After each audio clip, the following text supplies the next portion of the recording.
Video. Okay. Got that. All right. So last time we talked about the Peloponnesian Wars. We took a break in our philosophy to cover some history. And now let's go back to philosophy and remind ourselves where we're at with our story of philosophy. So the last group of philosophers that we just barely talked about were the Sophists, right? And what the Sophists are introducing into philosophy is skepticism. The idea that there's no such thing as truth, or if there is, it can't be known. No such thing as reality, or if there is, it can't be known. No such thing as good and evil. It's just a matter of whatever appears good to you is good to you. And whatever appears bad to you is bad for you. Right? Mm-hmm. And so, what do the Sophists say we should do if James and I both have desires that conflict with each other? How do we resolve our differences? There's one ice cream cone. James and I both want it. It's right for James to have it. It's right for me to have it. How do we reconcile that? We fight over it. We fight. And whoever's able to take it is the one who deserved it. Might makes right. Or, to quote Thrasymachus, remember what he said justice is? Justice is the interest of the stronger. Whoever can better use their political power to get it, gets their political power. Or whoever can exert themselves better gets it. So we had the Sophist movement going on in Athens, and we just barely witnessed a common trend that happens in history with Athens. With the Peloponnesian Wars, we saw the rise and the decline of Athens. And this is a common trend where you see some group of people, they adopt some strict moral code of values, their civilization ends up thriving, and as their civilization starts thriving, they start adopting more subjective and relative ethics. Their ethics makes that transition. And they become deprived by the previous standards of that society. And so Athens has just gone through this transition. And it's largely the Sophists who are intellectualizing this transition in ethics. They're the ones giving the intellectual framework by which people are able to rationalize their new morality that they're coming up with. It's with the ethics of the Sophists that I'm able to seek all the power I want in the state and satisfy all the desires I have in the state. I'm using the framework that the Sophists gave me to do that. So Socrates is born into this Athens. He watched the rise and the fall of Greece. He lived through the Peloponnesian Wars. So he saw them through their heights. He was there when Pericles was there, when Athens was at its max as a great empire, and he saw them all the way through Sparta actually conquering them. So the rise and fall, Socrates saw it all. So born in Athens, 470 BC, and lived through what we just really talked about. Lived through Athens' political prominence, as well as the Peloponnesian Wars, where Athens lost. Now, well, we'll leave it at that for now. Now, he spoke with many of the great intellectuals of the time. He spoke with most of these Sophists, and even people that go all the way back. Remember, he had conversations with Parmenides. He had conversations with Zeno going all the way back. Protagoras, Gorgias, so with all the Sophists. And he took particular interest in Anaxagoras. We remember Anaxagoras? Anaxagoras is the one that said that there were little seeds and everything. Little seeds guy. But more importantly, what Anaxagoras introduced in philosophy was the notion of nous, mind. He's the first one to introduce mind into philosophy. And he introduces mind as another thing that can cause action to happen. So there's one type of action where you think about dominoes falling over. Why does the next domino fall over? Because the previous domino hit it over. That's why it falls over. On the other hand, why do I go get a glass of water? Do I go get a glass of water because everything was just jiggling in me in such a way that I just couldn't help but go get that glass of water? Or did my conscious mind have a purpose, and I was able to, using my mind, put that purpose into motion? And so Anaxagoras is one who introduces mind, and mind being able to put things into motion. So Socrates, early on in his education, he starts out by studying natural philosophy, studying the stuff that basically the pre-Socratics were interested in, which he thought was great. But as he went further and further down that rabbit hole, he became more and more disillusioned with it. You know, he says, according to these guys, you know, here I am, I'm standing in some battlefield, right? Here I am facing an enemy, potentially facing my death. And if I were to ask these philosophers who came before me, why am I standing here? They would say, well, because a second ago you were standing over here, your muscle contracted in such a way that it pushed you forward, And they would just explain it as all this motion going over, He wants to know, no, but why am I standing here? And they couldn't really answer that question, why am I standing here? And he thought that that was a much more important question than what were all the physical things that occurred that happened to lead to my standing here right now. And he asked the other question, ought I to stand here? Those guys are coming. I could die. Should I stand here? So why am I standing here, and should I stand here? He thought that these were far more important philosophical questions than explaining of the contraction of the muscles that ultimately led to my standing there. And so we're going to see with him a transition from natural philosophy to putting a lot more focus on ethics. And the philosophers that come after him, as they build their systems of philosophy, they're going to make sure that they include that ethics piece in there. They're going to make sure that they include that how humans ought to behave, why you do what you do, and why you ought to do certain things. So that's a large part of what Socrates is going to introduce in philosophy, and you can see how Anaxagoras would have been the person he built the most off of if you're going to attribute it to a single person. When you say mind, are you referring to what we mean mind is? The closest thing so far to what we mean by mind is what Anaxagoras touched on.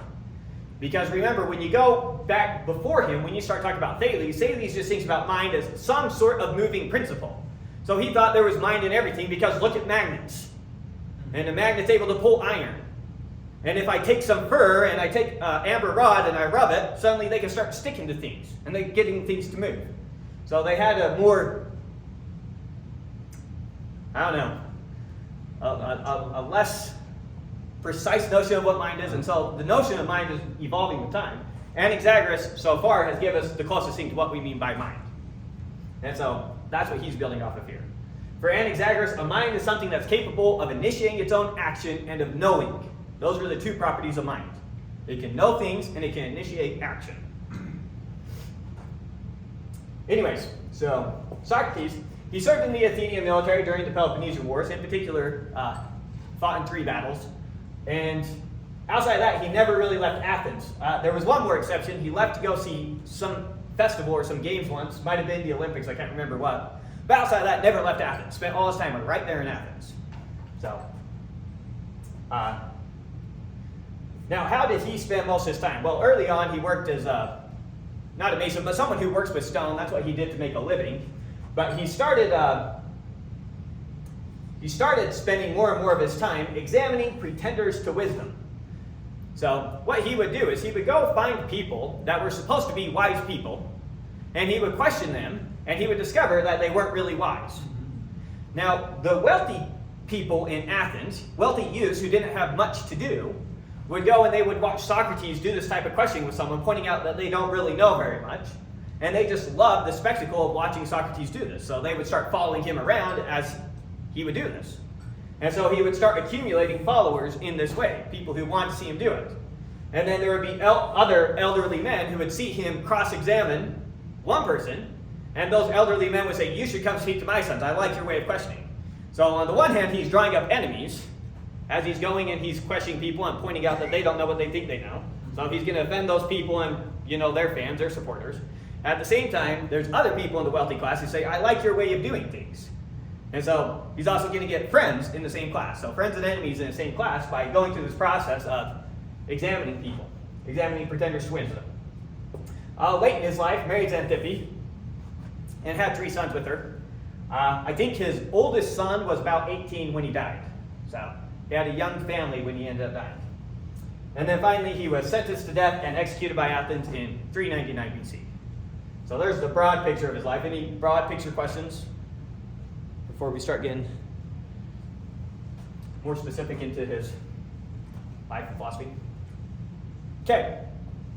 So now we have what's often called the Socratic Problem. Socrates personally never wrote anything down. And so how do we know anything about Socrates? We have 4 sources that we can rely upon to come to know things about Socrates. So we have Plato and Xenophon. These would have been young, wealthy youths who followed Socrates around. These were Socrates' followers that he accumulated as he would go examine these pretenders to wisdom. And they had the most to say about him. So those are our primary sources. Plato, more than anyone, is who we're going to use as a source for Socrates. Plato ended up writing a bunch of dialogues. All these dialogues, for the most part, Socrates is the main character in the dialogue. Maybe say that a little bit better. Plato, when we look at his dialogues, we have what we call his early dialogues and then the middle ones, and then his late ones. His early dialogues we view as being somewhat historically accurate. They are accurately capturing Socrates as he was and portraying Socrates' ideas. And so these dialogues are the ones that we largely rely upon for reconstructing this picture of what Socrates was and what he was like and what he thought. These early dialogues, they're going to be Plato's shorter dialogues, and they're going to be the ones that where Socrates never comes to any conclusion himself. All he does is questions and questions and points out contradictions with what you say. He goes and he finds someone who claims that they know what courage is, and he says, so what's your definition of courage? They say it's such and such. He says, okay, but if that's the case, wouldn't this be the case? They say, yeah. And he says, then wouldn't this be the case? Yeah. Then wouldn't this be the case? Yeah. They forced to say it because that's how the logic of the argument is going, but then it contradicts their initial position. So he says, so that wasn't courage, it turns out. And that's usually how these types of dialogues would go. He doesn't put forth any ideas himself, but he just examines the ideas of other people.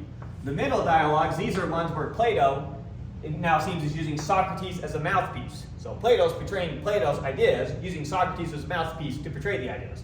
And so we view this as giving us Platonic philosophy. And then finally, the late ones, this is where Plato is no longer using Socrates as a mouthpiece, but instead experts for different topics. So this is largely where we get most of our reconstruction of Socrates' life. Experts meaning Masons. What do you mean by experts? So, for example, one of them is talking about how the universe works. The person that's speaking is a Pythagorean. Okay. Like that. Okay. Anyways, so Plato and Xenophon, they were his followers. Aristophanes is another source. Aristophanes, he wrote a play called The Clouds. Now, at the time that he wrote this play, Socrates was already kind of a local celebrity in Athens. And so this is a comedy, and he introduces a character in his play called Socrates, who works at the Thinkery or Thinkatorium or something like that, where he trains people to argue any point that they want to argue, regardless of what the truth is. And so the premise of the play is some guy can't afford to pay his debts, so he hires Socrates to argue to the assembly that he doesn't owe the debts anyways, or whatever. Something to that effect. So it's just a comedy, but it makes it clear that Socrates was a local celebrity there in Athens. Well, enough of a celebrity that someone could use him in a play, and people would know who he was talking about. And then finally, we have good old Aristotle. He doesn't make a lot of reference to Socrates, but the same way that he makes reference to all the philosophers that comes before, he also makes reference to Socrates. So those are our primary sources. We're pretty much just going to rely on Plato. A little bit Aristotle. Any questions with that? So all of these philosophers must have had a high regard for Socrates and ended up being executed, I assume. All these philosophers, the people that come after him? Yeah. Yes. Socrates is very influential. So we're starting a path now of Socrates, Plato, Aristotle. And this is considered the golden age of philosophy, getting these three men in a row. And they just keep building on top of each other. Once we get Aristotle, that's the highlight of philosophy for the next 1,000 years. No one makes any real progress on it. So he's very influential, but not just with Socrates, Plato, and Aristotle. He's very influential, for example, with the Stoics. Stoic ethics is pretty much just piggybacking Socrates' ethics. Well, Diogenes, the Cynic, viewed himself as a follower of Socrates. yeah. So Cynicism. So I can see that all of the younger generations and the ones after Aristotle or Socrates thought highly of him. And I was just curious about his peers, His peers are all Sophists, for the most part. the Sophists. The Sophists. And And they're completely opposed to him. okay. They're on opposite sides of every issue. Are those so? Oh. Never mind. These are sources for how we know about Socrates. They weren't Sophists though. They were not, no, none of those people are Sophists. Got it. So these two were followers. He's an actual philosopher. He's just a playwright, and then he was an actual philosopher. Okay. Okay. So if you want which of Plato's dialogues give us the life story of Socrates, it's typically these four dialogues that you go through. So the first one you go through is called Euthyphro. Euthyphro is where Socrates is going to the courthouse to set up his court date. So he's already been accused by Miletus of corrupting the youth, blah, blah, blah, the charges that come against him. And so there he's setting up his court date. He runs into a guy by the name of Euthyphro. Euthyphro seems like he's a priest or something to that effect. He and Euthyphro have a little bit of a conversation. Euthyphro tells him that he's going to take his dad to trial for murdering one of his slaves. Or, yeah, something to that effect. Anyway, so they get into some conversation about justice, but the overarching narrative of what's going on is Socrates is going to the courthouse to set up his court date. Now, the apology, this is the big one, and this is the best one if you want to get a feel for actual Socrates, and it's the only one of these we'll do a good deep dive into. The apology, this is the actual trial of Socrates. Now, of all the conversations that take place that Plato records in all his dialogues, this is the only one that he claims to have actually been present at. So chances are, of all the ones that capture how Socrates actually was, chances are this would be the best one that we have. So Plato claims that he was actually there. The apology, this is his court case. This word, apology, you might misunderstand. Typically, when you tell someone go apologize, you mean go admit your guilt and state your regret. That is not what apology means. Apology means your defense, state your defense. When you tell someone to apologize, it means explain your action. So Socrates is not saying sorry here. Socrates is saying this is exactly why I did it, and this is why I think it's good that I did it. And you're in the wrong, not me. And then you have Crito. So, surprise, surprise, Socrates gets sentenced to death. In case you didn't know. He has to go stay in a prison cell for a while. The reason he stays in a prison cell for a while is Athens has this ritual, festival, not sure what to call it, where they send a ship out to the island of Delos and send it back.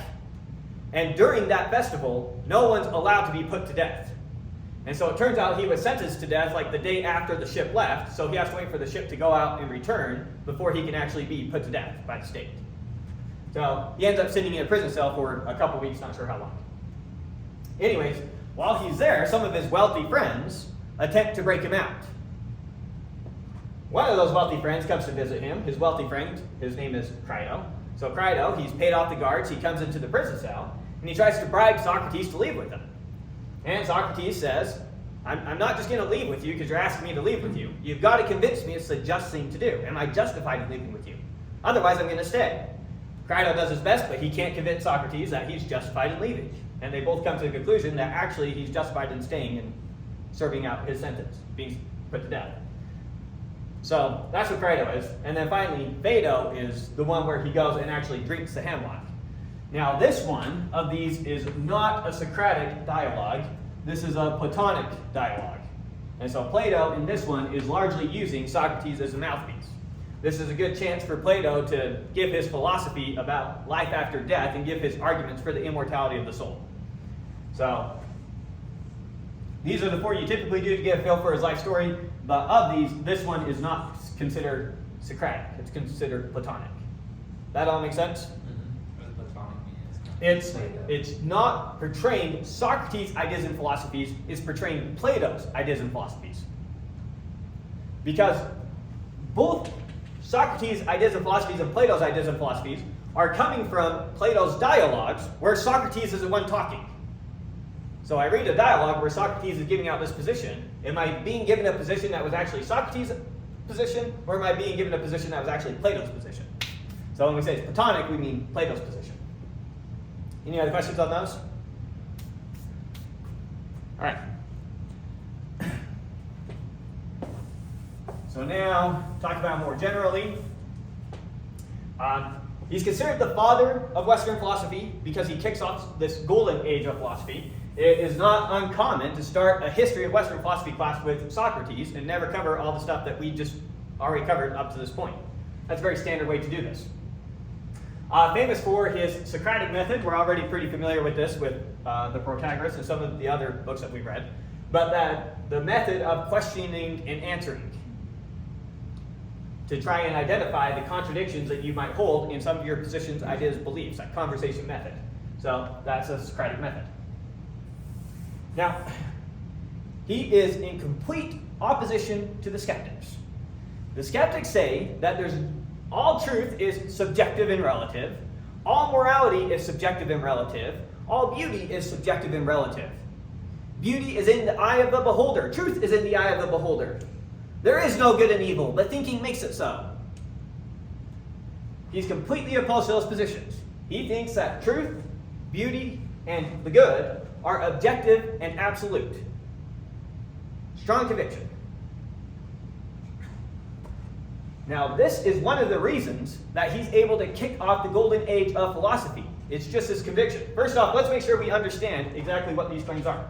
When we say that truth is objective and absolute, so 2 plus 2 equals 4. And 2 plus 2 equals 4 whether you know it or not. Maybe you know 2 plus 2 is equal to 4, or maybe you're ignorant. Your position on it is irrelevant. 2 plus 2 equals 4, whether you know it or not. Similarly, good action is good action. You set some moral dilemma, the right action is the right action. Whether you know it or not, your opinion on it is completely irrelevant. It's as irrelevant as your opinion on 2 plus 2 being 4. The good is the good, whether you know it or not. You may or may not be a more moral person, but that doesn't change the fact that the good is the good. Similarly with beauty. Beauty is beauty, whether you know it or not. You may have better or worse taste, but that has no effect on what the beautiful is. And so you have to have these kinds of convictions if you're going to start developing these fields of knowledge. It's really hard to set up a school where you develop something like math when one of your positions is nothing can be done. Now let's do some math.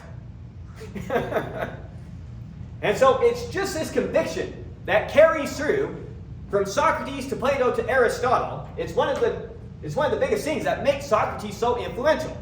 Because he just has this strong conviction that he passes on to Plato. Plato then is going to try and vindicate his master by setting up the first complete system of philosophy to justify this position. And Aristotle, he's going to look at Plato's system and say, I love what you're doing, but your system's terrible. Here's the system. And he's going to come up with a system to do the exact same thing. But can't be done if you don't already have that conviction that it can be done. So they're going to start setting up complete systems of philosophy where we talk about the good, the true, and the beautiful. That's the focus. So that's what Socrates thought life ought to be spent in pursuit of: the good, the true, and the beautiful. And those conclusions come from which story that Plato writes? Throughout all of them, or is there a specific story that he points out his main convictions? Sprinkled out throughout it. No, there isn't a place where he says philosophy is a pursuit of the good, the true, and the beautiful. Is there, do we get a chance to see his reasoning on why beauty, for instance, is objective? Why beauty is objective and absolute? No, we don't. Remember, most of what Socrates does, he has these convictions, and then he goes around to people who claim to know and just shows that they don't know. So he doesn't ever. But he never sets up a system of philosophy to justify his own positions. Plato is going to be the first one to do that, Okay. where we get an actual complete system of philosophy. So he's expressing his ideas on what he thinks to be true, and he does not actually break down logic or proof or reason. No, he was just saying, these are the positions I hold, and actually you hold them too. And then you would try and argue, no, I don't. And he'd show you how through your thinking, you're forced to say, oh, yes, I do. So he's basically showing that everyone else's ideas are wrong, and they actually all align to this. So therefore, this one's Well, give you a more modern example using Socratic type thinking. So imagine I'm talking to some physicists. And they say, I don't believe in objective and absolute beauty. I say, okay, I'm going to prove to you that actually you kind of do. Let's go back early when we were looking. Imagine we'll set the time frame in physics where we're looking at Copernicus' model of the solar system versus Kepler's. So Copernicus says, here's the sun, and planets go around the sun in circles. Now we look at the data, and we find out that that doesn't quite work. And so he said, okay, well, not he, but people building on his theory, the planets go around in circles as they're going around in circles. And so their orbital paths look more like this. And that kind of looked like it followed all the data that you can see at the time. It fit the data pretty good. And then they found out, oh, it's not quite working, it's not quite working. And so what was their genius solution? Maybe it's going around in circles while it's going around circles while it's going around circles. And so it's going, I don't even know how to draw it out. But they were very clever with all their charting, and it fit the data perfect. Kepler comes along and says, no, it's an ellipse. Which one's true? Everyone jumps on the ellipse one. Why? It's not because it fits the data better. They both fit the data exactly just as good as the other. Yet everyone jumps onto this because they can't help but believe that truth has to somehow be beautiful. It's more elegant. It's an aesthetic argument, an argument for beauty. String theory. The physicists have been on it since the 70s. There has not been one experiment to validate string theory yet. And they're still got their teeth sunk into it and they won't let go. It's too beautiful not to be true. It has to be true. It's just too elegant. And so it will be ways like that that you show them, no, you actually do believe these things. And it's really hard to get away from it. Because you just have that deep down inside of you, that you can't help but think that way. Now somehow, the beautiful is good is true. And those are somehow all connected with each other. And so if you accept that the truth is objective and absolute, and it's somehow connected with the good and somehow connected with the beautiful, then you have to put all three of those in the same category. So Plato's going to be the first one to build a system to argue for it. Socrates just points out anytime you think you don't believe it, you really do. So to speak. Sorry, that was a bit of a tangent. Any other questions about what we were talking about before I try to figure out where it was? Number 3, you finished. So finish that. On to here. Okay. So he followed the Orphic religion in outline. The Orphic religion was one that put Apollo as the top dog in terms of the gods. So he followed it in outline, but it seems like he didn't believe the particular details of the Greek religion. And even as his dialogues go on, there's a lot of argument that actually he, when it was all said and done, ended up a monotheist, only believed in one god. Because we'll see in these dialogues that sometimes he talks about the gods, and sometimes he talks about the God with a capital G. So I don't know if that's influence from Orphic religion. I know that earlier people already said this evolution of one god in Greek philosophy, was that an influence from the East with the Jews? I don't know. But we have already been seeing that idea of the god evolving in philosophy so far. And Socrates seemed to have picked up on that. So we'll see, sometimes he talks about the gods, and then sometimes he talks about the god, and he'll put a capital G in there. It could be that he was just using that to reference Apollo too. I don't know. But he definitely didn't believe all the stories about the Greek gods and all the mythology that surrounded them. That much is sure. Now, he was an advocate of the Delphic inscription, Know Thyself. Now remember, the oracle at Delphi, she is Apollo's oracle. So he seems to have put some weight into the Orphic religion for sure. But yeah, so he is an advocate of the Delphic inscription, Know Thyself. Probably his most famous saying is, the unexamined life is not worth living. Now that doesn't mean you should have a lot of spectators on your life examining you. He's saying you should cross-examine your own positions, your own ideas, your own beliefs. Cross-examine yourself. The unexamined life is not worth living.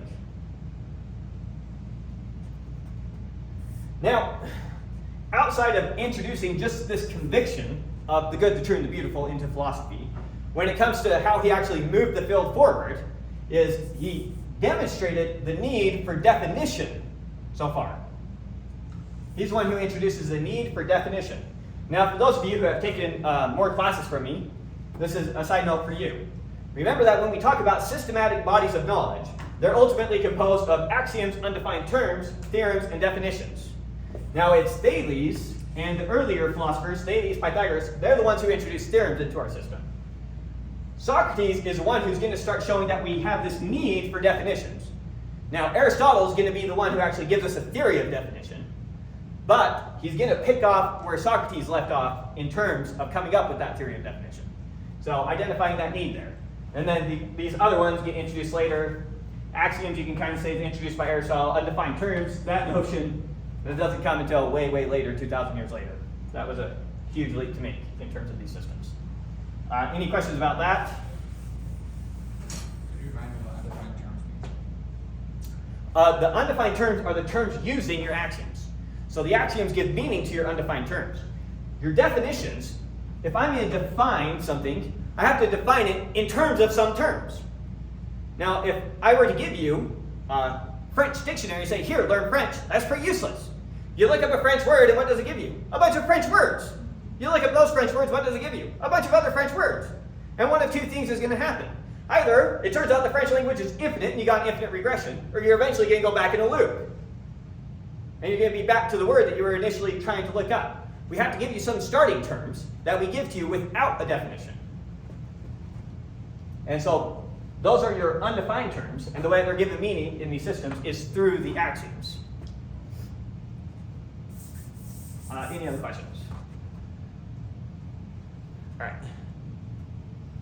So, focusing now on this definition thing, and why did he see such a need for definitions? So, he sees this rise of skepticism going on in Athens. He's asking himself, why is this happening? Why is everyone leaning towards skepticism? Why are all these intellectuals around me becoming skeptics? And he thought that the reason that everyone was clapping into skepticism was from concepts being unclear and undefined. So, to give you an example, he would go to some wise man who supposedly claimed that he knew what justice was. One of the Sophists, he claims that he knows what justice is. And Socrates would start examining him and showing him that his definition for justice is inconsistent with the beliefs that he holds. And so he poked holes in their definitions, going around saying that we need to come up with some way of defining things that we all agree upon. And so the reason that everyone's clapping into skepticism is because we have these unclear notions of things like justice in our head. First off, you have a definition and I have a definition, and yet when I go and I examine your definition, it turns out it's inconsistent. And if you were to examine mine, it turns out it's inconsistent. And so that's the reason that we're collapsing into skepticism. It's from our definitions being unclear. Now we want a definition to state the common characteristics of some class. That is, those characteristics possessed by every member of the class. That's one of the things that a definition has to do. If you and I are going to talk about triangles, it's going to be a pretty fruitless conversation unless we first have a definition as to what a triangle is. And so we look at a bunch of examples of triangles, and from all those examples, we try to come up with some definition that encapsulates everything by what we mean triangle. Like some three-sided plane figure, something to that effect. So definitions need to capture every member of the class, needs to capture the characteristics possessed by every member of the class, in the case of triangle, being a plane figure with three sides. But beyond that, definitions need to encode the essence of a thing. It's not enough to just get common characteristics. And here's a common example. Imagine I said, the definition of man is a featherless biped. Biped meaning walks on two legs, featherless meaning has no feathers. This was once put forth as the definition of man. Right? And it may be the case that right now, at this instant of time, every single featherless biped in the universe is a man. Now, some clever kid said, okay, he went, grabbed his chicken, plucked it, and said, behold, man. No, because that doesn't have the essence of what it means to be man. So it's not enough to just find common characteristics that all men have. You need to get at what the essence of man is. It may be the case that every man on earth right now has two arms. If you cut off my arm, am I still a man? Then we didn't remove the essence of what it means to be a man. Make sense? So these definitions need to get at the essence of a thing. Now, definitions should capture universals, not particulars. Almost every noun you can think of is going to be a universal, not a particular. Chair, table, brick, light bulb. These are all universals with multiple instances of them. On the other hand, Donald Timpson, that's a particular. So your proper nouns are going to be particular things. Outside of that, your nouns are pretty much going to be universals. So universals definitions describe universals, not particulars. When I come up with a definition, it defines all triangles. It doesn't define this triangle. I wouldn't say the definition of triangle is having three sides, one of them 1.5 inches long, the other side 1 inch long, the other side 1 inch long, one angle 37 degrees, the other angle blah, blah, blah. That wouldn't be a definition of a triangle.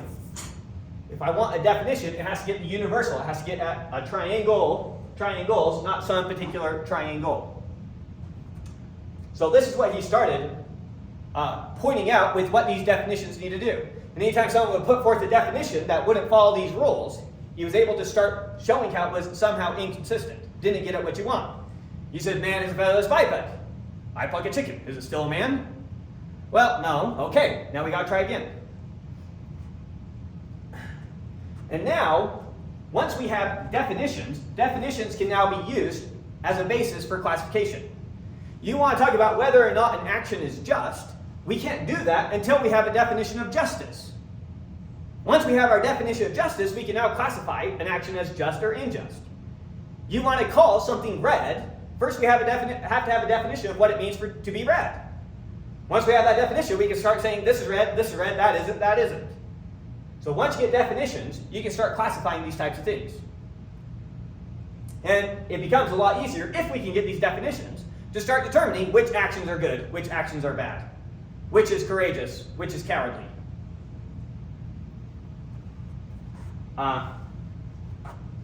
Examples of classifications: redness, motion, shoeness, markerness. If we have definitions, we can start classifying things as being red or in motion or being a shoe or being a marker. Make sense? Okay. Here's Aristotle talking about Socrates in relation to definitions. Socrates, however, was busying himself about ethical matters and neglecting the world of nature as a whole, but seeking the universals in these ethical matters.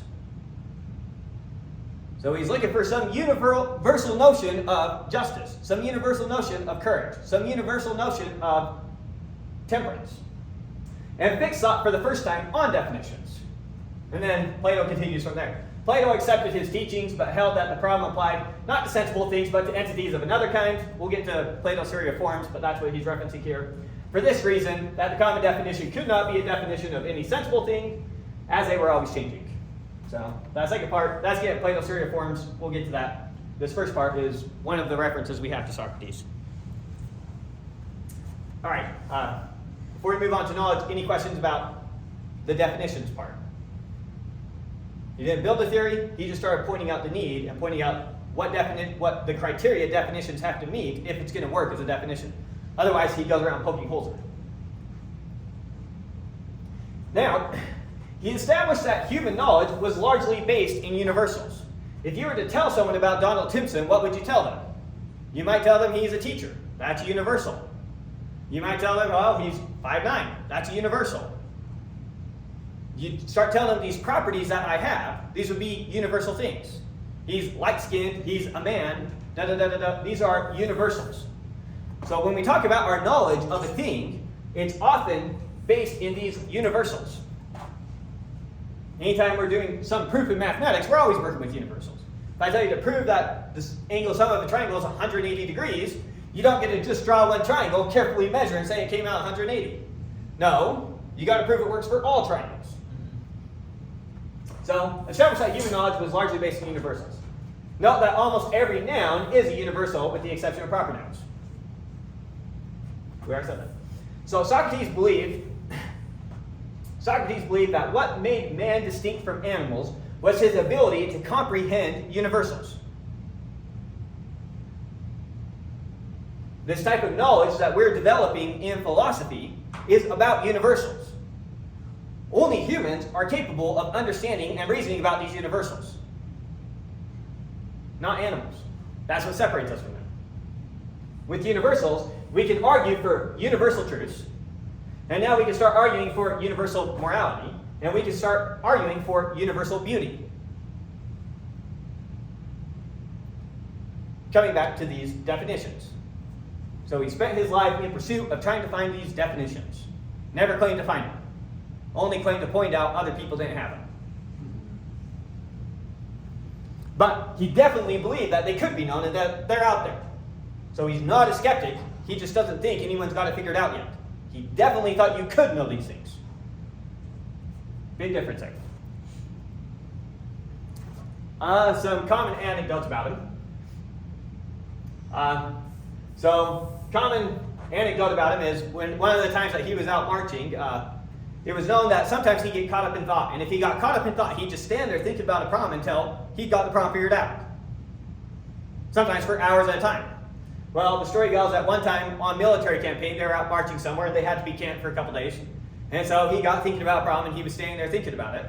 And some Thebans had heard about him, and they were curious. Is he really going to just stand there and think about it? So they camped out during the night, set their bags right by him to watch him. And sure enough, he stood there all night thinking about the problem. He didn't move until he was done. When the morning came and the sun rose, he offered a prayer up to the sun god and went on his merry way.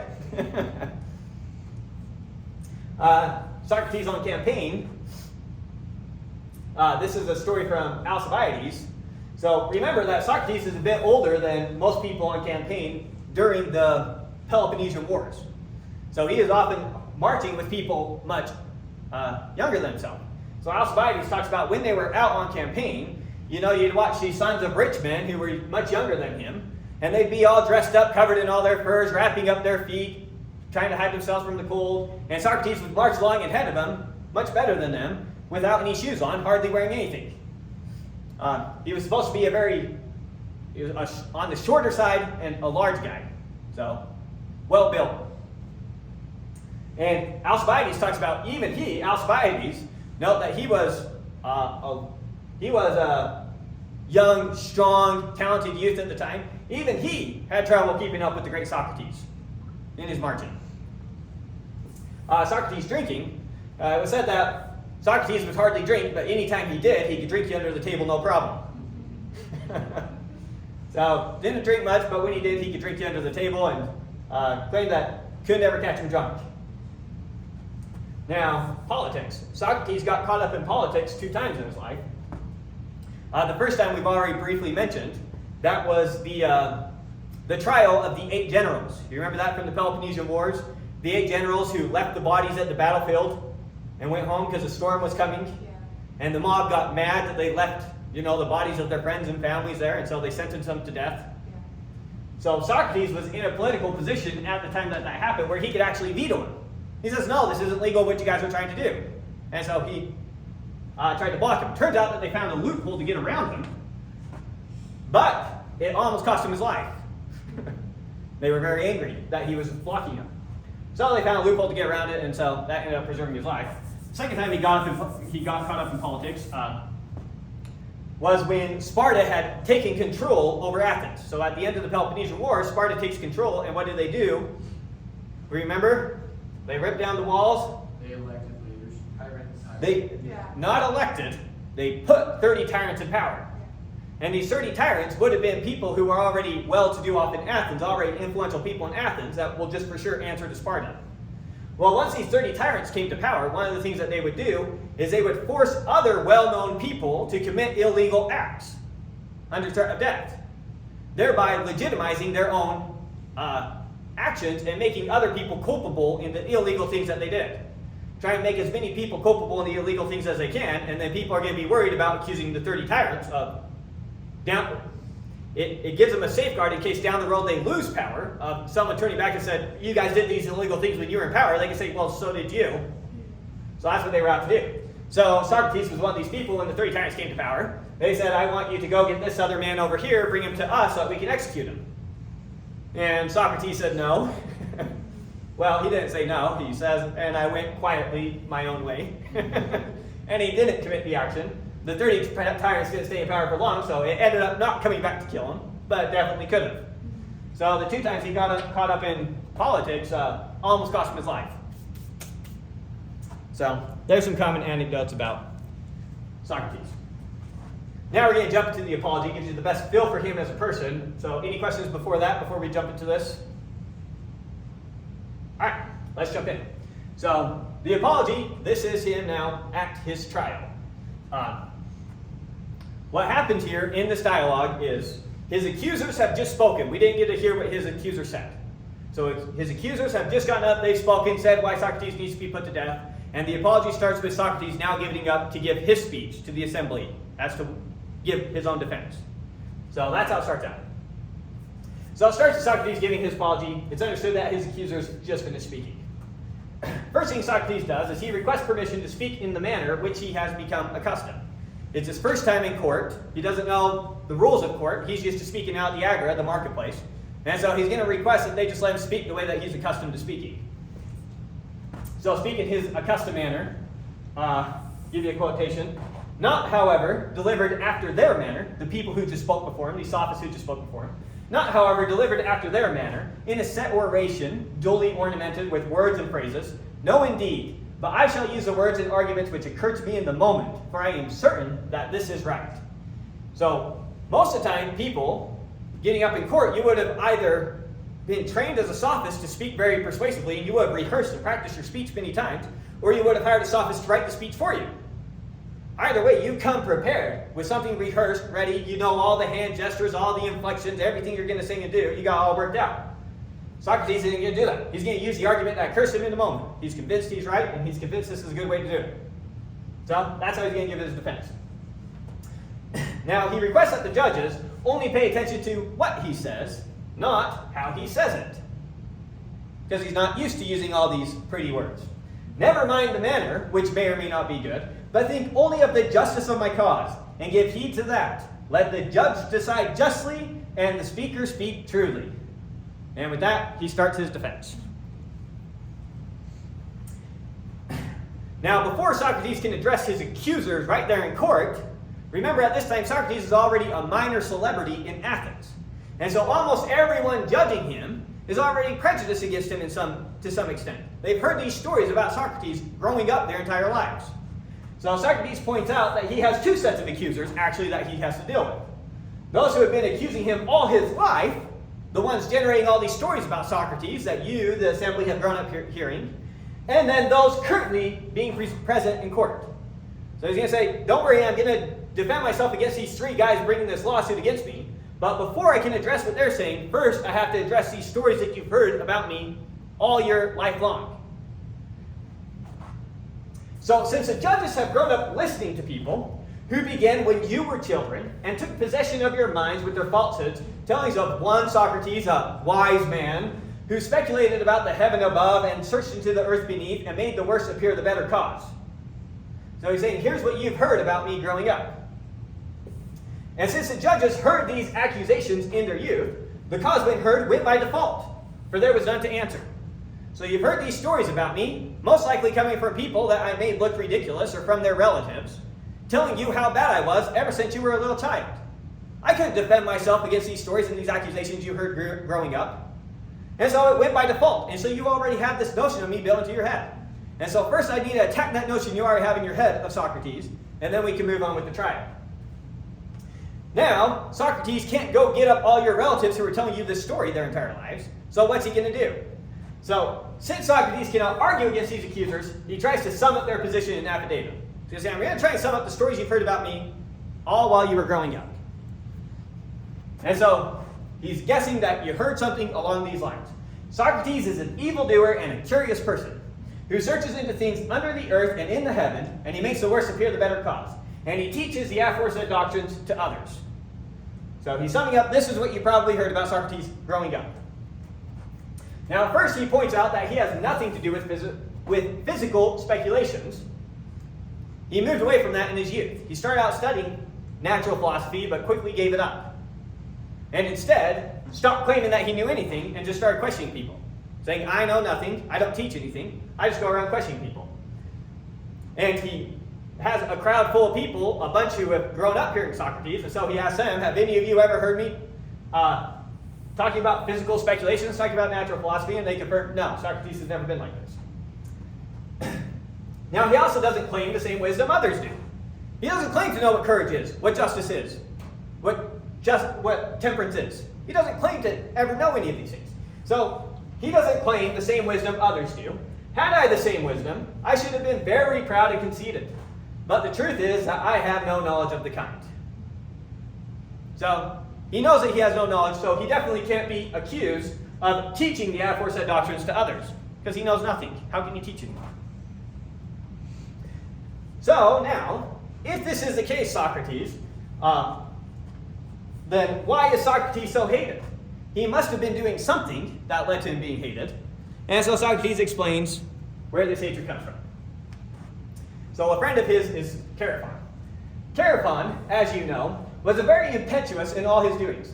And he went to Delphi, the oracle at Delphi, He went to Delphi and boldly asked the oracle to tell me whether there is anyone wiser than I. Is there anyone wiser than Socrates? And the Pythia, that's the name of the girl there, the oracle, the Pythian prophetess answered that there was no man wiser. So a friend of Socrates goes to the oracle and says, is there anyone wiser than Socrates? The oracle responds, no, there's no one wiser than Socrates. Okay, so now he's got to figure out this riddle. Now it's understood that when you get an answer from the oracle, it's always a riddle to be worked out. Give you an example going back to the Grecian-Persian Wars. They said, an Athenian went to the oracle at Delphi and said, how can we save ourselves from the Persians? And the oracle responded, Athens will be saved by a wall of wood, not a wall of stone. And the interpretation of that was that it was a fleet of ships that will save them, rather than hiding behind actual physical walls. So it's understood that when the oracle gives you some answer, it's a riddle to be worked out. And so Socrates has now got to work out this riddle. What can the god mean? And what is the interpretation of this riddle? For I know that I have no wisdom, small or great. What can he mean when he says that I am the wisest of men? And yet, he is a god and cannot lie. That would be against his nature. So he's got to work out this riddle. So Socrates decides to seek out a man wiser than himself and bring them as a refutation to the god. And that way they can get to the bottom of this riddle. I mean, if I find someone that's for sure wiser than me, I can say, what do you mean? You say I'm the wisest. Here's someone for sure wiser than me. I can't be the wisest man. So he sets out on his mission. Now he's going to go first to the politicians. Politicians are the ones who are wise enough to lead state. Understand that these city-states, you're very involved in the politics of your city. And so your politicians, it's natural to try and seek out the best amongst you to lead you. Themistocles was seen as one of the best amongst them. Pericles was seen as one of the best amongst them.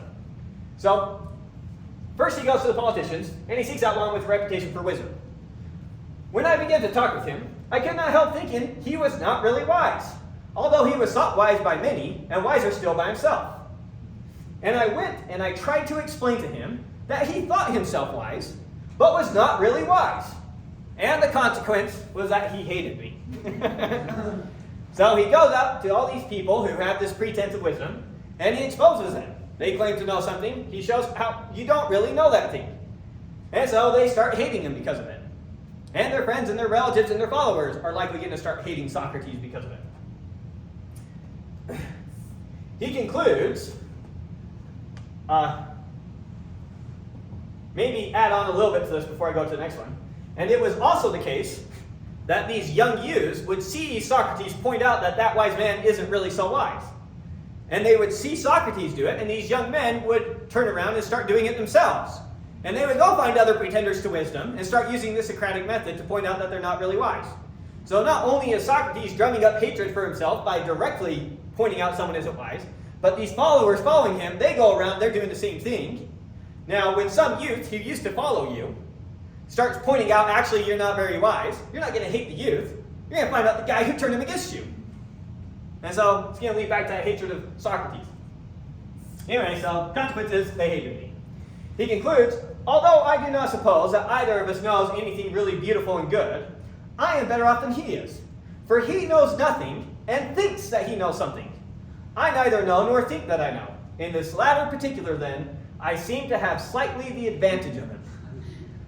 So, if you have to call one of us wiser than the other, I guess I slightly beat him. But who knows? Maybe there's someone else out there. So he goes on to another politician, and he does the same thing, and he gets the same result. And the process repeats with many politicians. If Socrates knows that he is provoking hatred of himself, why does he continue in this manner? Okay, so you examine some politicians, you see all the hatred it's creating around you. Why don't you quit it? Why don't you stop? But necessity was laid upon me. The word of God, I thought, and notice how he's now using capital G there. These are all copy-paste. None of these can be typos on my part. But necessity was laid upon me. The word of God, I thought, ought to be considered first. And I said to myself, go I must to all who appear to know, and find out the meaning of the oracle. So he feels like he's charged by God to figure out the meaning of this riddle. That's how he's going to follow the God's orders. After examining the politicians, he decides he's going to go to the poets. And so he goes and he examines the poets, and he brings them some of their best lines from their best works and have them explain to him what those works mean. And once again, he points out the inconsistencies and that they're not really as wise as they thought. And he says he discovered that it's not by some intelligence that poets produce great works of poetry, but rather by a sort of inspiration. So it's not that they're wise men, it's that they get inspired to write down wise things, and that's how they must come up with these wise things. Because he thought that their own interpretations of some of the best stuff that he read were just awful interpretations that weren't consistent with the poem. And so he went through the politicians, he went through the poets. Now, why would he consider going to the poets? Understand education at this time. You have your physical education and your poetic education. Your poets are the ones largely responsible for the education of youth. So first he went to the wise people who run the state. They didn't know. Now he's going to go to those responsible for education and for teaching. Surely they must know something wise. That's why the poets. They don't know either. The final place that he goes is the artisans. And with the artisans, he is a little bit impressed. They actually do know some amazing things that he doesn't know about how to cobble a shoe or about how to build a bridge or whatever it is. But he discovers that they think because they have really good understanding in this one particular thing, that somehow generalizes to all these other things. And they think because they're a really good cobbler, they must know some really deep things about courage, justice, temperance, whatever. So, after examining all three, he finds out they don't really know anything of this universal truth that I'm looking for. None of them do. He knows that he doesn't know. So, in this way, he has a slight advantage on him. The result of my mission was just this. I found that the men most in repute were all but the most foolish, and that some inferior men were really wiser and better. As a result of his searching. This investigation has led to my having many enemies of the worst and most dangerous kind, and has given occasion also to many calamities. And I am called wise, for my hearers always imagine that I myself possess the wisdom which I find wanting in others. So he goes and he points out, as someone tries to give a definition of courage, that they don't have a consistent definition of courage. The spectators often assume that Socrates himself must have some definition of courage, which he never claims for himself. But the spectators must think that he's really wise and must have some deep understanding of courage if he was able to point out this inconsistency. So he's saying that that's where he gets his reputation for wisdom. But the truth is, O men of Athens, that God only is wise. And in this oracle, he means to say that the wisdom of men is little or nothing. He is not speaking of Socrates. He is only using my name as an illustration, as if he said he, O men, is the wisest, who, like Socrates, knows that his wisdom is in truth worth nothing.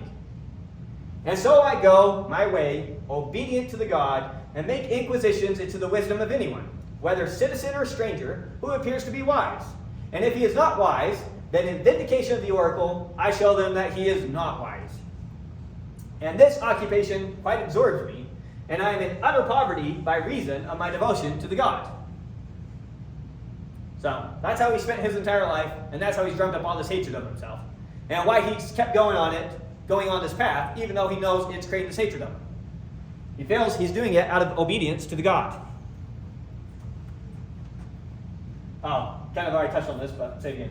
He explains another reason that he is hated is because young men of the richer class seek him out because they don't have much else to do. They witness Socrates, and then they go and they imitate him. And everyone knows that they're imitating Socrates, so it comes back to Socrates. This enables youth to detect a pretense to wisdom in many, causing them, again, to hate Socrates.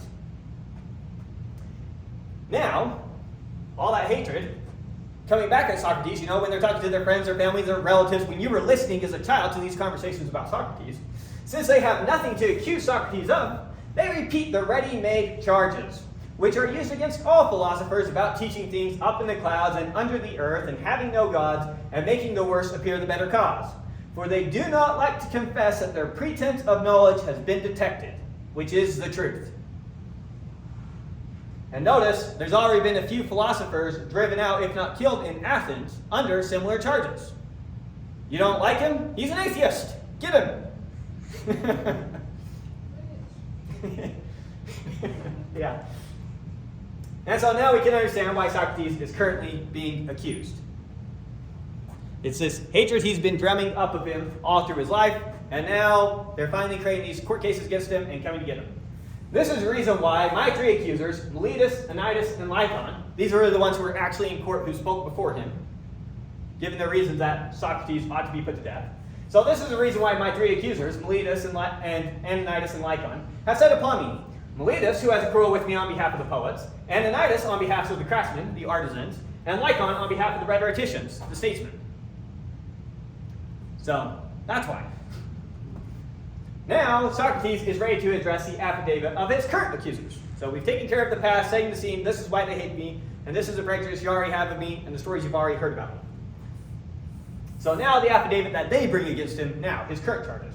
That Socrates is a doer in evil and a corrupter of youth. You see where that one comes from now. All those followers going around using the Socratic method. And he does not believe in the gods of the state, and he has other new divinities of his own. Now talk a little bit about these new divinities of his own. One of the reasons he's accused of this. He often talks about an oracle in his head.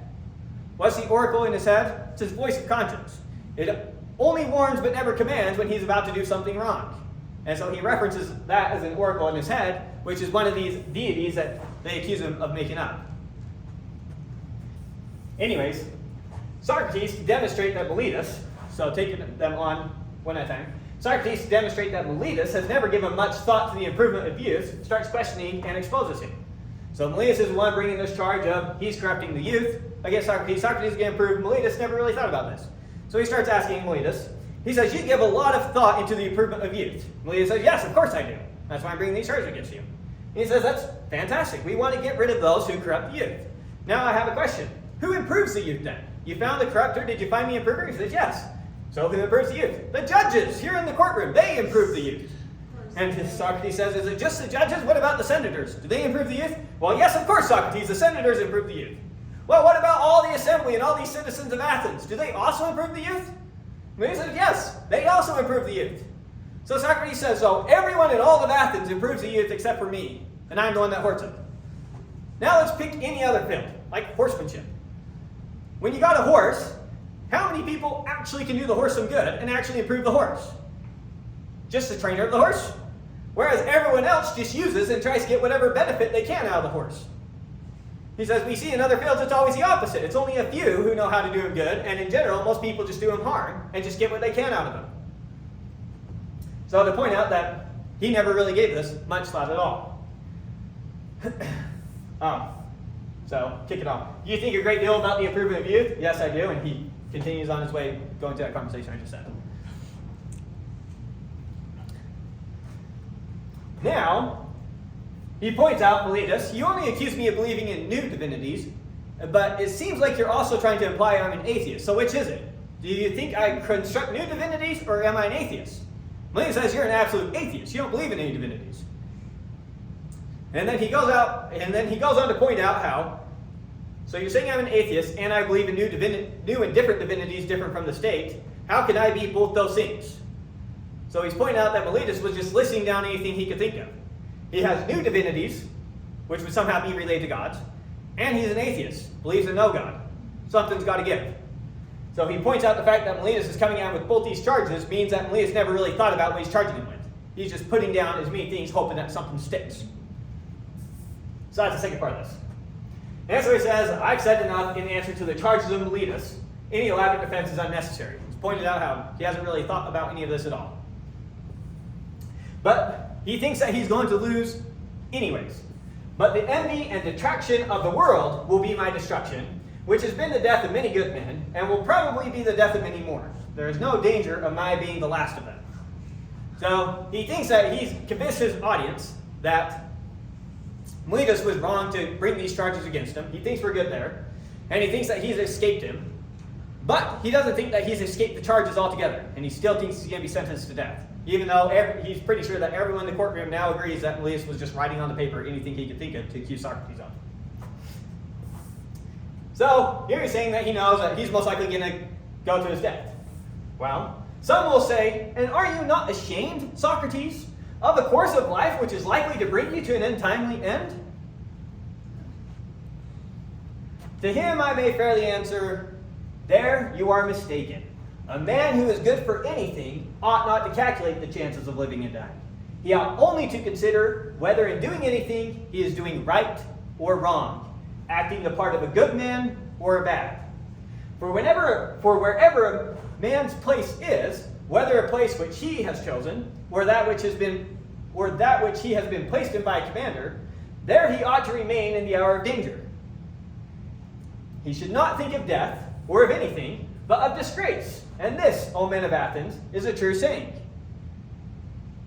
So, it's not the case that just because some course in life that you've chosen is likely to lead you to an untimely end, that's a bad course in life and something you ought to be ashamed of. Think about a battlefield. If I'm following my commanders and there I am standing at the front lines and I see the other army coming, should I be ashamed that the choices of my life have led me to this place where I'm likely going to die? No, the shame will be running away. You ought to stay where your commander has stuck you. Or you have voluntarily chosen to be a citizen of Athens. You know that they have these battles. You know that they have these fights. You've somewhat chosen to be here. And that's what you've chosen and agreed to do. You shouldn't abandon it now. What you've chosen to do, or where your commander has placed you, you ought to be there even in the hour of danger, even if it is going to cost you your life.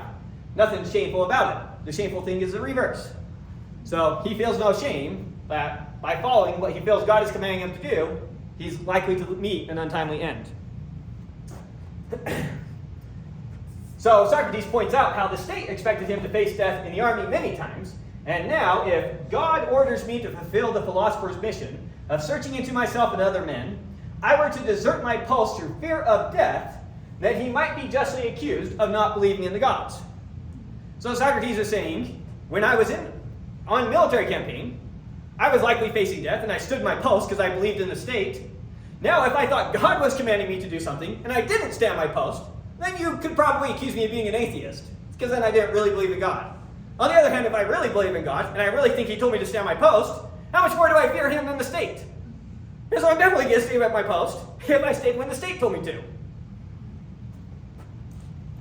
So, more evidence that he's not really an atheist is the fact that he's ready to die. Now, what about just letting Socrates off with a warning? Saying, fine, Socrates, we won't kill you, but just quit it, and we'll let you go. What's his answer to that? If you say to me, Socrates, this time we will not mind Anecdotes, and we will let you off, but upon one condition, that you are not to inquire and speculate in this way anymore, and that if you are caught doing this again, you shall die. If this was the condition on which you let me go, I should reply, men of Athens, I honor and love you, but I shall obey God rather than you. And while I have life and strength, I shall never cease from my practice and teaching of philosophy. For this is the command of God, as I would have you know. And I believe that to this day, no greater good has ever happened to the state than my service to the God. For I do nothing but go about persuading you all, old and young alike, not to take thought for your persons and your property, but first and chiefly to care about the greatest improvement of the soul. He's dedicated his whole life right there, serving God to you, Athens, getting you people to focus on your own character. Focus on cultivating these virtues within yourself. That's all he's done. And as God has commanded him to do it, he'll never stop. And you shouldn't want him to stop. There's been no greater gift from God to the city of Athens than Socrates, dedicating his whole life to this one thing. So either acquit me or not. But whatever you do, know that I shall never alter my ways, not even if I have to die many times. Now, he goes on to tell him that even if you try to kill me, it's a bad idea. Not for my sake, but for your sake.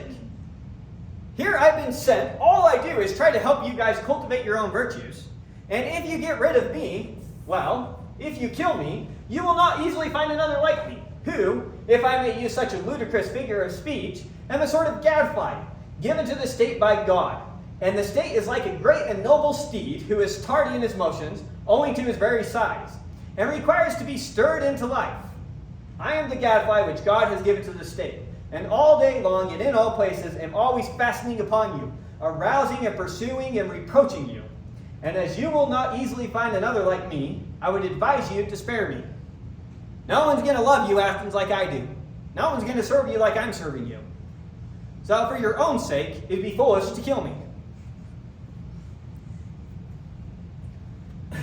Now, if Socrates' only concern is the improvement of the state, if all he cares about is Athens, why does he live a private as opposed to a public life?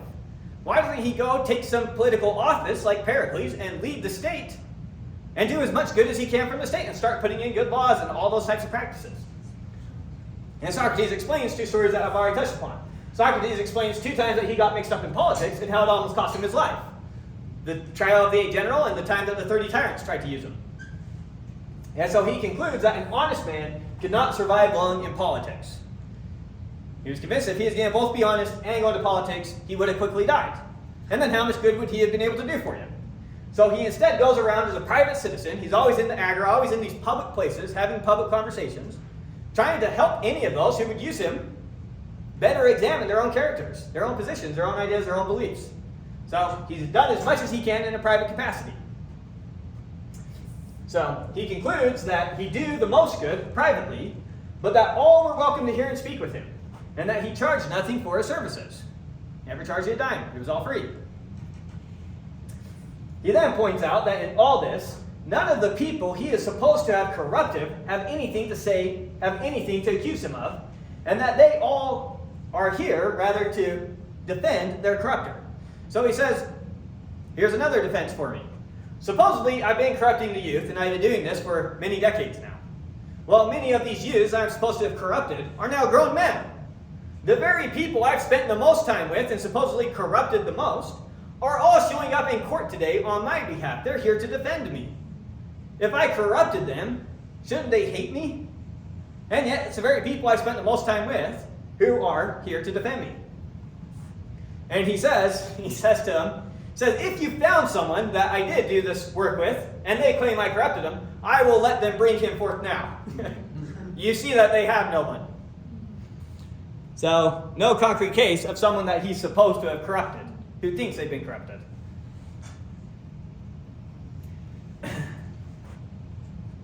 Now, lastly, can't get after this table over here. Lastly, Socrates asks the judges not to be angry with him for not bringing his wife and his children to make an emotional appeal for his acquittal. So it would be a common thing, you're afraid that you're going to die or be afraid that you're going to be given some massive fine that's going to ruin you financially. People would bring their wife and children and they cry and plead and say, if you kill me, who's going to take care of them? Or if you find me, I won't be able to feed my children. Won't someone please think of the children? Right? And so he's saying, don't be surprised that I'm not going to do that. For one, such actions are beneath the dignity of the state. Athens has a reputation for wisdom. Imagine that some stranger were here in the state, right here watching this assembly. And they watch here Athens, which has a reputation for wisdom and great men. They watch these great men when they think that they're going to die start acting like little children, crying, doing anything they can to try and escape their punishment. How ridiculous. So he says, when you guys do this practice, you make the state look ridiculous. Secondly, you judges, you shouldn't be swayed by such things. You should judge based off of the justice of the cause. And you shouldn't let your emotions be pulled one way or another. So he's telling his judges that they shouldn't do this. He's telling those in the audience who have done this in the past that they should knock it off. And that he's not going to do this. It's beneath the dignity of the state. Especially for Socrates to do this, because he is now a minor celebrity in Athens. And whether he's wise or not, he has a reputation for wisdom. And so if some stranger were there, here Socrates is supposed to be one of the greatest citizens in all of Athens, which is supposed to be one of the greatest cities in all the world, and he makes himself ridiculous to preserve his life for a few more years. And how does he put it? So what, I can preserve my life and eat a few more meals, make the state ridiculous? No. And so he claims such actions are demeaning to the state and that the judges ought not to allow themselves to be moved by such displays. He also gives them one more warning. He says, well, I don't know if he gives it here. Might be jumping the gun. I'll say it anyways. He gives one more warning against them. You think that if you kill me, then you will escape people pointing out the evil in you, and that you can somehow escape your accuser.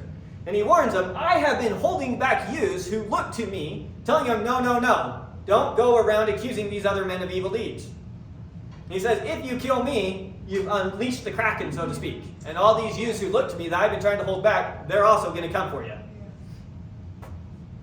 Anyway, so he gives his whole defense, and his final closing words are, and to you and to God I commit my case, to be determined by you as is best for you and me.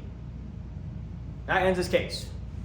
Now, they go back, not really the jury, but we'll call it the jury. The jury ends up finding Socrates guilty.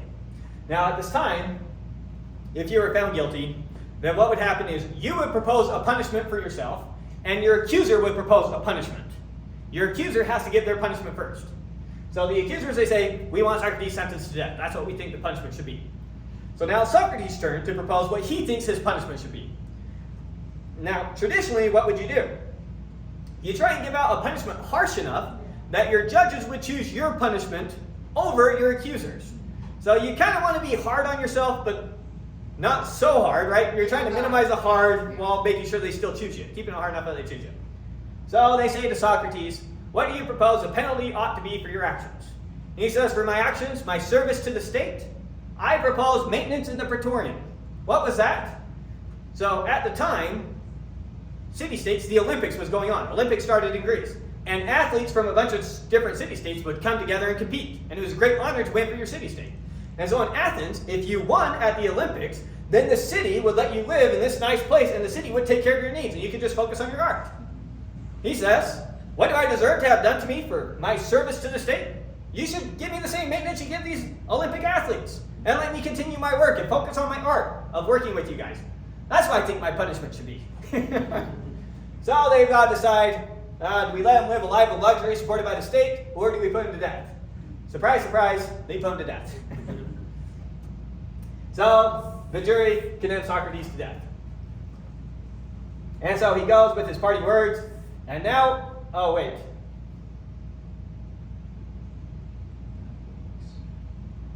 Not quite yet. Okay. And now I depart hence, condemned by you to suffer the penalty of death. And they, too, go their way, condemned by truth, to suffer the penalty of villainy and wrong. And I must abide by my award, let them abide by theirs. I suppose that these things may be regarded as fated, and I think that they are well. So he ends up getting sentenced to death, and he thinks it's still for the best. He doesn't think anything evil is happening or anything bad is happening to him. So Socrates then, as they're making whatever arrangements for him that they need to make, now he's been found guilty, those who voted to acquit him stop and have a brief conversation with him. And so he starts talking with them. So in talking to them, he tells them that this oracle is his voice of conscience in his head that he's talking about. This oracle, the voice in his head. So he tells them that the oracle made no sign of opposition, either as I was leaving my house and going out in the morning, or when I was going up to the court, or while I was speaking, at anything which I was going to say. And yet I have often been stopped in the middle of a speech. So his conscience often stopped him mid-sentence before, and all throughout this, everything that's been going on, so I had nothing to say. But now, in nothing I either said or did touching upon this matter, has the oracle opposed me. This is a great proof to me that what I am saying, that my being sentenced is a good, for the customary signs would assuredly have opposed me, had I been going to an evil and not a good. So, he's convinced that whatever's happening to him, it's not really going to do him any harm. He's okay. Wherefore, O judges, be of good cheer about the death, and know that this is the truth, that no evil can happen to a good man, either in life or after death. So you're going to see some roots of Stoics philosophy right here. The only harm that can ever really be done to you is you choosing to do an evil action. And similarly, the only good that can ever be done for you is you choosing to do a good action. So, they can't hurt me. Not a chance. They're just hurting themselves by sentencing me unjustly. So he's getting off fine here. He's not worried about it. Now Socrates asks them for one final favor. Those are the judges who voted to acquit him. Asks them for a favor. He says, when my sons grow up, I would ask you, O my friends, to punish them. And I would have you trouble them as I have troubled you, if they seem to care about riches or anything more than about virtue, or if they pretend to be something when they are really nothing. Then reprove them as I have reproved you, for not caring about what they ought to care, and thinking that they are something when they are really nothing. And if you do this, I and my sons will have received justice at your hands. So there's his final request from the judges that voted to acquit him, and his final words of the apology are, the hour of departure has arrived, and we go our ways, I to die, and you to live. Which is better? God only knows. And that's how the apology ends. Yeah, you can see it's not that Socrates puts forth these great philosophical ideas that suck people in. It's just his strength of character and his conviction that gets these followers coming with him. And so that conviction, that strength of character, together with that conviction that there is the good, the true, and the beautiful, and that we can't know these things, you can see how that would be enough to kickstart this golden age of philosophy going to Plato and Aristotle. That's why Socrates is so great. It's not because he has some great ingenious philosophical framework. It's because he puts that foundation in place that ends up kicking it off. He's a very impressive man. You can't help but be impressed with him. Any other questions about Socrates before we go on? Does he view himself as someone like a martyr? View himself as a martyr, likely. And did he feel that, he seemed to say, well, you know, you guys should reprove my children, my sons, if they're ever out of character or virtue. Was he kind of relating that to his experience and that like he should have gone to death, or that he was guilty of something? No, not that he was guilty of something. He says, I'm not going to be around to do this. So you want to do me justice, do what I would have done for my children. Do for them what I did for you. Pay it forward, basically. And we'll consider ourselves square. And you don't have to worry about the fact that I was just sentenced to death. So did he ever get out of prison or just chill there? So after this comes the Crito, and he was in prison for an extended period of time due to that ship going back and forth between the island of Delos. And so his friends, his wealthier friends, are kind of upset with him for just basically, to their mind, he kind of just gave in. And they don't like what he's done. And so they break into the prison. They come early in the morning and they didn't break into the prison. They paid off some of the guards, and the guards let him in and come visit Socrates. So Crito, in particular, he's one of these wealthy friends who's known Socrates growing up, about the same age as Socrates. And so he paid off the guards, and he's talking to Socrates, trying to get Socrates to leave with him. And Socrates is saying to him, where am I wrong? Essentially. I have already come to the conclusion in what we just saw here, that one, we can't know whether death is a good or an evil. We don't know, first of all. So you can't convince me that what I'm going to do here is wrong, or is somehow evil, that I'm somehow going to be hurt by dying. Why should I listen to you? Why should I run off with you?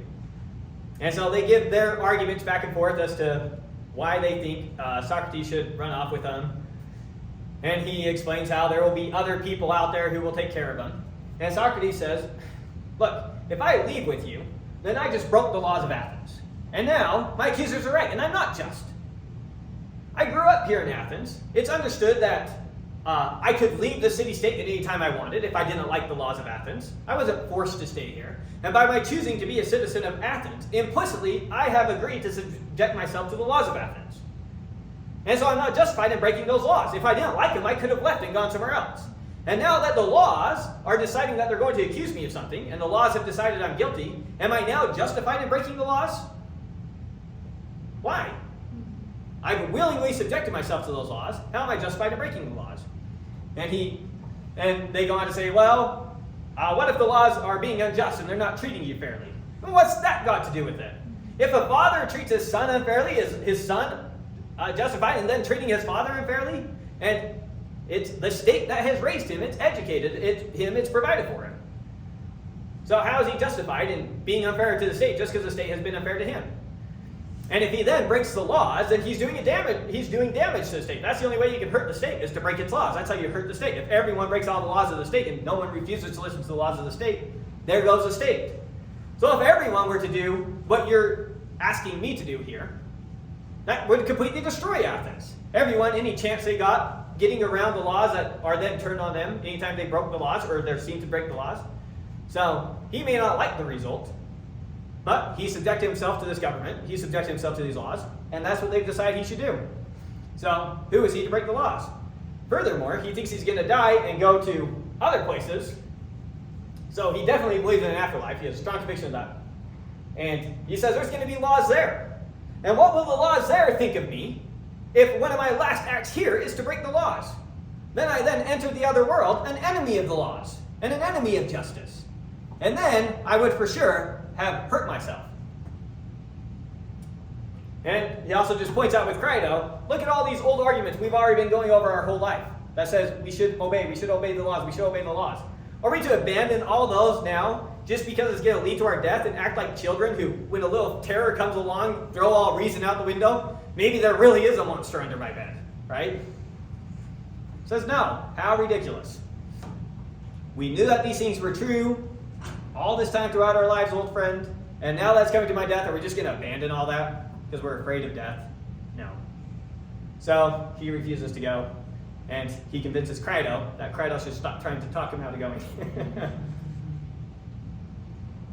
So that's him trying to break him out, and then there's finally the Phaedo, which is when he's actually sentenced to death. So And the apology was the last thing, right? no, What about, well, it's probably like first. it's going to be earlier. So Plato was in his late 20s when Socrates was sentenced to death.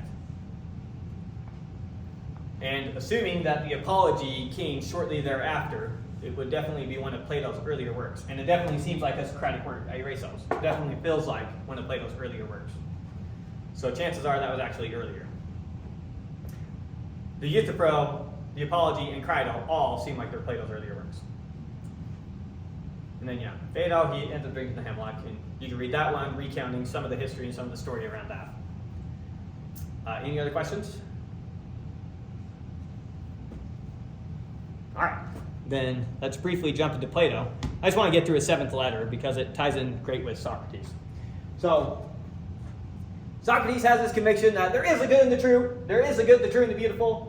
Plato now, he's the one on the left there. The one on the right is Aristotle. But the one on the left here, that's Plato. His whole goal now in life, in philosophy, is to reconstruct a system of philosophy to vindicate Socrates. Not only is there the good, the true, and the beautiful, I am going to create a philosophical system that actually demonstrates that there's a good, the true, and the beautiful, and tie these things all together. And Plato's going to be the first one that gives us a complete system of philosophy. We're going to see a massive leap forward from all the pre-Socratics and then Plato. It's a huge leap.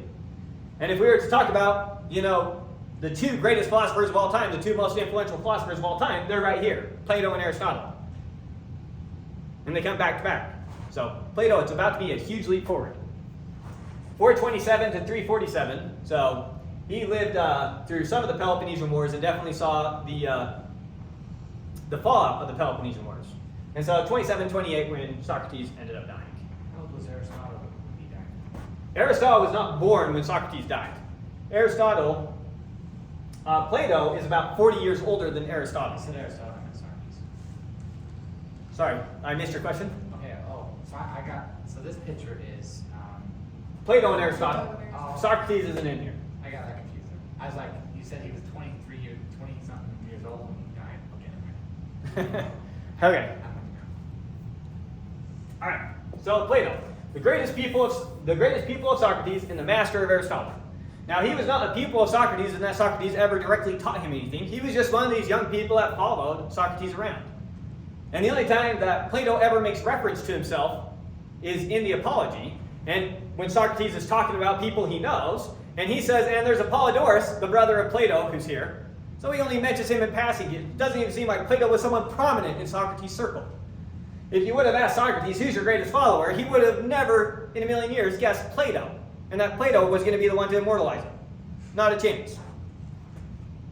Anyways, he wrote 35 dialogues and 3 letters. 13 letters, not even sure what I said. Wrote 35 dialogues and 13 letters that we have. So we get a good feel for him. And he rarely wrote anything of himself. He pretty much wrote everything to immortalize his master Socrates. I can't remember the exact quote, but something along the lines of, he said that you will never see Plato in one of my dialogues, and that they exist to immortalize Socrates, or something to that effect. He founded the academy, where the school gets its namesake. All of academics comes from this academy root, comes from how Plato chose to name his school. And so his followers were called academics. And that's where we get academia, the type of stuff that they studied at academy. It's the first higher level institution of learning. So you now had your base education, and now you can go get a higher level education by going to Plato's Academy. Possibly the most influential philosopher of all time. Possibly the argument would be between him and Aristotle. And then it's often said that ignorance of Plato's dialogues is tantamount to ignorance of philosophy itself. If you're going to come to get an understanding of philosophy, you definitely have to know Plato's dialogues. They're very influential for all philosophy from here on out. He's the first to create a complete system of philosophy. He's going to have a metaphysics, talking about fundamentally what is reality. He's going to have an epistemology. How do we know? How can we come to understand reality? An ethics, how we ought to behave in our individual actions. A politics, how we ought to behave in the state. And an aesthetics, the study of what there is, how do we know it, and how we ought to act because of it. And beauty. The good, the true, and the beautiful, you can see how they're encapsulated there. The true, the good, the beautiful. He's going to capture all these things in a complete system where they all relate to each other. It's not going to be like Democritus, where he gives his metaphysics, and then he gives his ethics, and the two couldn't have less to do with each other. Everything's going to be all tied together. While he had a system, he seems to have been critical of it throughout his entire life. So he gives his system of philosophy, but he never claims that it's a perfect system. He was always working on it, and he was always being critical of it and saying, I don't like how I'm explaining this piece of it or that piece of it. One of the most famous examples is Parmenides, where he tears to shreds his theory of the forms. But nonetheless, it was a theory. And that'll make more sense as we get into it. But some about his life. His real name was Aristocles. His name was not Plato, it was Aristocles. Where does Plato come from? Apparently, he was a big guy with broad shoulders. Plato means broad, and so it was a nickname given to him by his wrestling master, and it stuck, so everyone called him Plato. So, just a nickname. He belongs to an aristocrat. He's very high up into aristocracy. He has very good bloodline, so to speak, very well tied in. So, on his father's side, I think, he goes all the way back to the old king of Athens. We're talking about before... Before democracy, but even before Solon, the lawgiver. Before Draco. Back when it was kings running the city. So old blood. So the old kings going all the way back on his father's side, and then related to Solon on his mother's side, the one who's often seen as kicking off democracy in Athens. Remember, Solon was one of the 7 sages, up there with Thales. That's how well known he was. So very well connected in terms of the aristocracy. Now he's related to Critias and Parmenides. These were prominent members of the 30 tyrants. And this is one of the things that discouraged him from ever getting into politics. So the 30 tyrants, those were the ones put into power just after the Peloponnesian Wars, just after Athens lost the Peloponnesian Wars. Now from Plato's perspective, and almost from any perspective, how did Athens lose the Peloponnesian Wars? They had every advantage. They had more people, they had more wealth. How did they end up losing these wars? And it was the government that they had in place, how fickle it was. Look at what happened with Alcibiades. We send him off and we accuse him of treason the next day because someone was able to work up the crowd. And so he flipped sides. Look at what happened with the 8 generals. Who's going to lead your army when you kill off all your generals in one trial? Yeah. And so it was the fickleness of this government that leads to them losing these Peloponnesian Wars. And so Plato watches that happen and he's thinking, oh, that's not a very great government.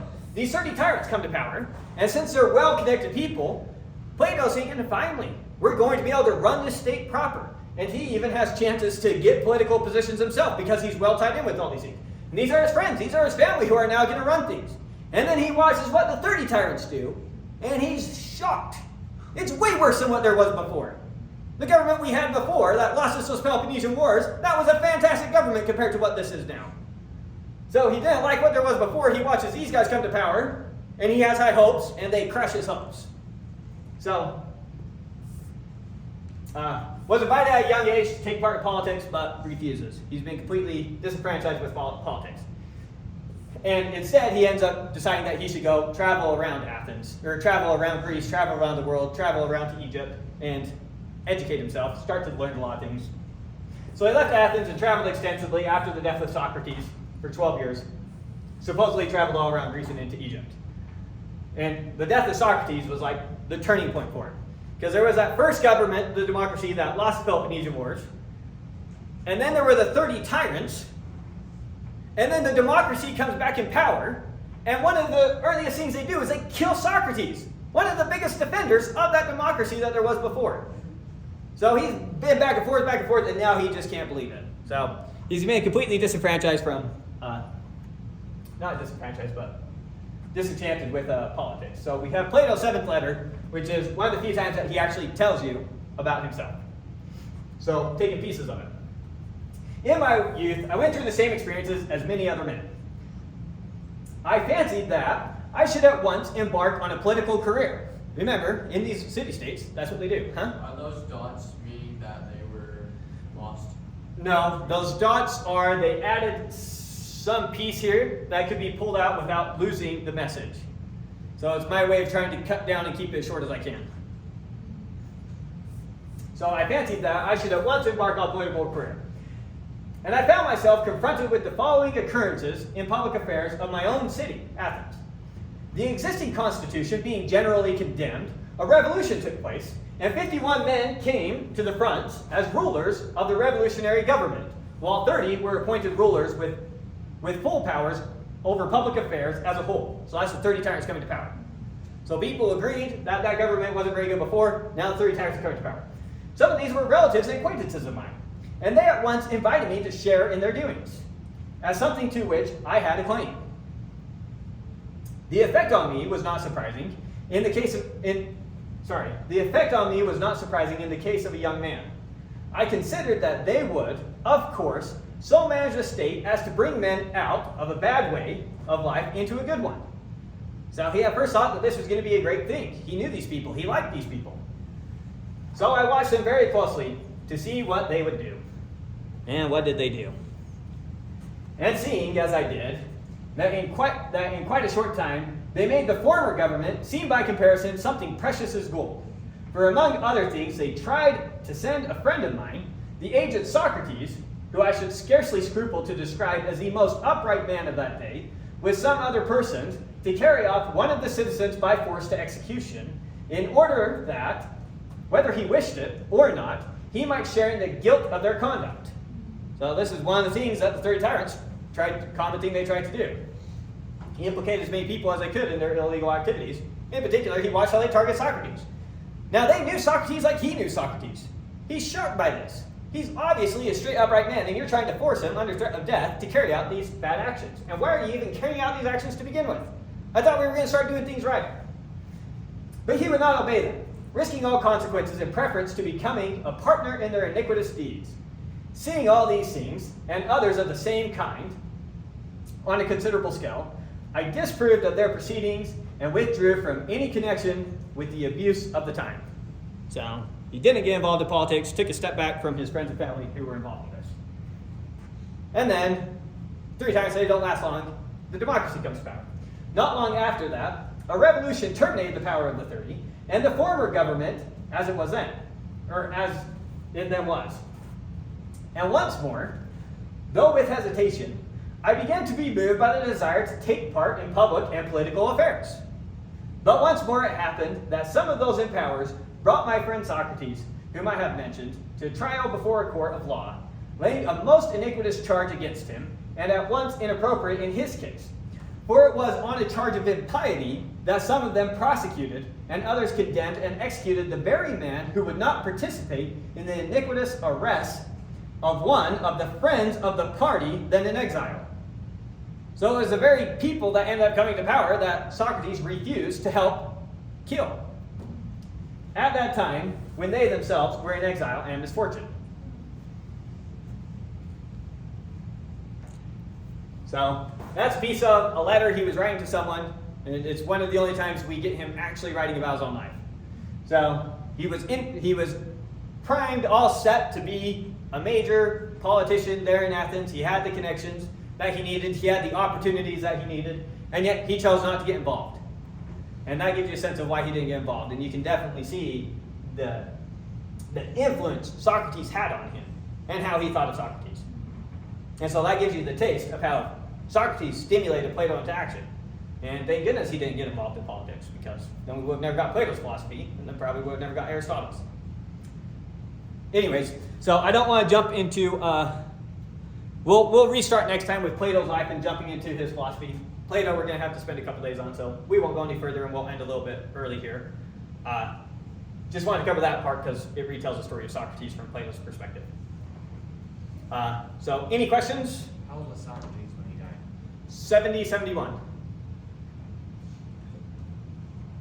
Depending on if he had his birthday that year. Any other questions? Yeah, that's one of the things he makes fun of them for. He says, here you guys are going about, and you're obviously unjustly coming at me. I was going to die soon anyways. You could have just let nature take its course and save yourself this embarrassment. He acted like, though, that they were in the legal right to execute him. That's why I'm confused. So according to the law, everything that happened according to the laws. Okay. How does it go? Someone accuses you of something, whether justly or unjustly. However, the laws can't say that. The laws say that the people vote and they decide. And so everything happened according to the laws. But just because there's a law in place doesn't make it just. Just because a ruler tells him, hey, Socrates, bring that guy here so I can execute him, doesn't mean he's justified in doing that. So he saw a difference between justice and the laws. And so he thought he's unjustly being accused, but he also thought he was willingly submitting himself to these laws that he's grown up with his entire life. He knew how the system worked. He knew what the rules were. And he chose to abide by those rules. He chose to abide by these rules that he considered were unjust. No, he thought that people abused the system to kill him. That's what he thought. And yet he was willing to stand by that abuse of the system just because it was in the letter of the law. Yeah. He was willingly a citizen of Athens, and he was willingly subjecting himself to the laws of Athens. And the laws of Athens say that the people get to decide whether or not you're innocent or guilty. That's as good as anything. They decide he's guilty. Well, those are the laws I agreed to. I